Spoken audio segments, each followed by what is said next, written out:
இது உங்கள் ஆவிக்குரிய வாழ்க்கையில் ஊழியத்தில் நீங்கள் முன்னேறணும்னா உங்களுக்கு இருக்க வேண்டிய மிக முக்கியமான பெஸ்ட் குவாலிட்டி என்ன தெரியுமா? உன்னை தூஷிக்கிறவர்கள், உன்னை கேவலமாக பேசுகிறவங்க, உன்னை தரக்குறைவாக பேசுகிறவங்களுக்கு எதிரில் ஆர்கியூவே பண்ணாதீங்க. காது கேளாதவர்களை போல இருங்க. ஏன் தெரியுமா? நீங்கள் அப்படி இருக்கும்போது உங்களுக்காக வழக்காடுகிறவர் கர்த்தர். அதான் ரொம்ப முக்கியம். பல நேரங்களில் கர்த்தர் உங்களுக்கு ஒன்று சொல்லியிருப்பாரு, டிஸ்கரேஜ் பண்ணுற மாதிரி ஒரு கூட்டம் எழும்பும். கர்த்தர் உன்னை ஒரு ஊழியத்துக்கு ஒன்று அழைச்சிருப்பாரு, உன்னை ஒரு காரியம் செய்ய சொல்லியிருப்பாரு. அப்படியே ஆப்போசிட்டாக ஏன் கூட இருக்கிறவங்க சொல்லுவாங்க, டிஸ்கரேஜ் பண்ணுவாங்க.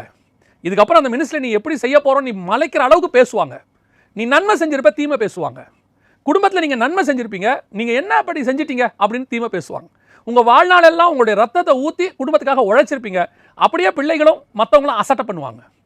அந்த நேரத்தில் அவங்க பேசக்கூடிய காரியங்களுக்கு வசனம் சொல்லுது, காது கேளாதவளை போல இருங்க. அதான் நல்லது. ஏன் தெரியுமா?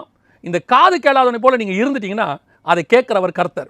உங்களுக்காக நீங்கள் வழக்காடாதீங்க, உங்களுடைய நன்மையை நீங்கள் சொல்லாதீங்க, உங்களை பற்றின சாட்சியை நீங்களே சொல்லிக்கிட்டு இருக்காதீங்க. நீங்கள் உண்மையிலே நன்மை தான் செஞ்சுருக்கிறீங்க, அது உங்களுக்கும் தெரியும், ஏன் சொல்கிறவனுக்கும் தெரியும்.